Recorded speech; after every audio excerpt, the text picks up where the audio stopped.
C'est le moment de retrouver Philippe Lorange, doctorat en sociologie à l'UQAM. Bonjour Philippe. Bonjour. Et c'était bien la fête nationale hier? Ben oui, absolument. Ben, moi, j'étais au Parc Maisonneuve, donc c'était le grand spectacle avec Robert Charlebois, Bonenfant et plusieurs autres artistes. Et donc, moi, j'y étais au même endroit l'année dernière et j'ai vu quand même une différence importante dans l'ambiance. Parce que, comment dire, comme on sait, la fête nationale, c'est la fierté, c'est la culture, on célèbre, c'est une grande fête. Mais bon, l'année dernière, c'était justement un peu une fête nationale standard. Alors que cette année, j'étais surpris de voir beaucoup de jeunes qui scandaient à longueur de soirée le Québec, un pays. Et ça revenait constamment partout dans la foule. C'était pas juste un petit groupuscule en avant. C'était pas juste un petit groupe avec la banderole. Non, c'était partout. On passe de célébration à fête, là, finalement. C'est ce que tu me dis. Ben oui, mais en tout cas, je vois, il y a comme une politisation de la fête nationale. Parce que là, je voyais plein de jeunes. C'est pas nouveau. En effet, c'est sûr. Ça va et vient, j'ai l'impression. Oui. C'est clair. Mais là, je pense qu'il y avait vraiment une politisation parce qu'on voyait des banderoles faire du Québec un pays, des maquillages, tatouages du genre « Vive le Québec libre ». Puis tout le long de la soirée, je te le dis, ça revenait constamment. Les animateurs eux-mêmes étaient plus discrets sur la question, mais ils chantaient souvent « Jean du pays », parce que c'était le 50e anniversaire de la chanson. Je l'ai chanté dans mon village de Deschambault, où j'étais hier. On a chanté tous ensemble « Jean du pays ». Ils distribuaient les paroles, d'ailleurs. Comment dire, le refrain, on connaît, mais les couplets, c'est quand même. Oui, c'est moins connu, en effet. Mais là, ça revenait constamment parce qu'ils l'ont pas fait juste une fois, ils l'ont fait comme plusieurs fois. Puis il y avait parfois des sous-entendus des organisateurs pour dire on va le faire, des choses comme ça. Donc, selon moi, j'ai vu qu'il y avait une ambiance vraiment électrisante.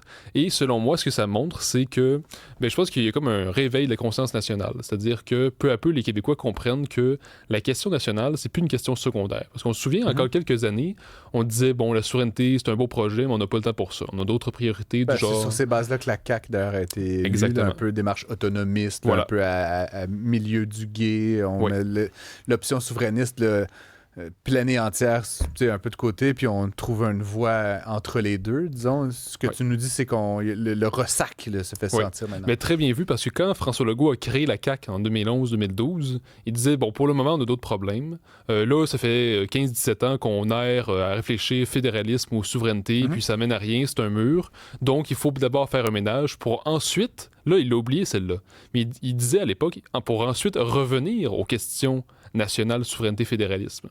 Puis il avait déjà dit, on se donne au moins 10 ans. Mais là, on est 10 ans plus tard. Et là, justement, les sondages... C'est ça, oui. Les sondages montrent un effondrement de la CAQ et les projections de sièges montrent que s'il y avait des élections demain, la CAQ aurait 0 siège. Oui, j'en ai parlé plus tôt, effectivement. Donc même dans l'Assomption... Et le PQ serait majoritaire. Exactement. Donc le Parti libéral du Québec serait à l'opposition officielle et regagnerait plusieurs sièges en dehors du Grand Montréal. Et donc, selon moi, ce que ça montre, cette fête nationale, c'est qu'il y a un réveil de la conscience nationale. Et je dirais que c'est pas juste cette fête-là.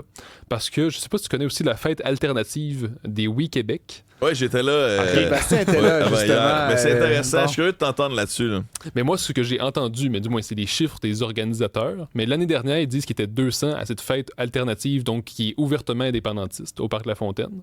Et cette année, juste pour les auditeurs qui n'étaient pas là au début de l'émission, c'est une fête alternative et qui réunit et qui attire surtout les plus jeunes. Oui, mais aussi, je trouvais le côté un peu plus organique de la politique, c'est-à-dire indépendantiste et indépendant. Là, c'était comme les vrais de vrais qui étaient là. Puis tu disais, il y avait donc plus de gens cette année. Mais là, l'année dernière, on dit qu'il y en avait 200. Puis cette année, les organisateurs disent qu'il était 5000. Donc, je veux dire, si c'est vrai... Fred Bastien. Tu sais, plus que 2000. Journaliste de terrain. Exact. C'est quand même important. À un moment donné, mais c'est intéressant que tu dis ça parce que je suis allé voir cette célébration. Je suis ensuite allé voir Bric et Brac qui fête la Saint-Jean, qui sont des humoristes qui tournent autour de cette fameuse cause-là. Puis je me suis posé la question si, dans le fond, la souveraineté, c'était pas un mème. Tu sais, tu dis, les jeunes, même au Parc Maisonneuve, hier, criaient, le Québec, un pays. Mais j'ai l'impression que c'est rendu une tendance TikTok. Est-ce que c'est une vraie passion pour la cause en tant que telle ou c'est un peu une manière de se distinguer puis d'être cool quand on est ado, tu sais? C'est intéressant parce que justement, il y a eu un reportage d'Urbania dans les derniers jours là-dessus qui portait notamment sur les Oui Québec et les jeunes qui sont pour la souveraineté. Puis on posait notamment cette question-là, à savoir est-ce que c'est juste une mode éphémère? Mais il y a bien des jeunes qui disaient non, c'est pas le cas. D'autant plus que les Oui Québec, ça fait quand même plusieurs années que ça existe. Puis ça demande quand même, pour les organisateurs, pour les gens qui militent, ça prend quand même beaucoup de temps de militantisme, de ressources également. Puis, même si, on peut pas demander à ces jeunes-là non plus d'être des sociologues ou des historiens qui savent toute l'histoire du Québec, puis les pour et les contre, puis tous les moindres détails de la Constitution. Tout le monde ne peut pas être Philippe Lorange. Non, mais ce n'est pas du tout mon cas. Ce n'est pas du tout mon cas. Mais je pense que c'est au contraire un engagement profond parce que les jeunes se rendent compte que, ils appartiennent d'abord au Québec. C'est-à-dire que depuis 1995, je pense qu'il y a eu une forme de sécession psychologique. C'est-à-dire qu'à défaut de faire un pays, les Québécois se sont dit, on n'est plus vraiment Canadiens finalement. Là. C'est-à-dire qu'à l'époque, la souveraineté a quand même frisé le 50%. Puis c'est comme si plusieurs commentateurs ont dit le Canada et le Québec n'ont plus rien à se dire. Donc il y a eu une forme de sécession psychologique. Et ces jeunes-là n'ont pas vécu le deuxième référendum. Donc ils n'ont pas le traumatisme d'une défaite. Donc, il n'y a pas la même tristesse ou la même amertume que peuvent l'avoir d'autres générations. Donc, je pense qu'il y a un emballement parce que les jeunes veulent s'engager dans quelque chose qui les transcende, qui va au-delà d'eux-mêmes.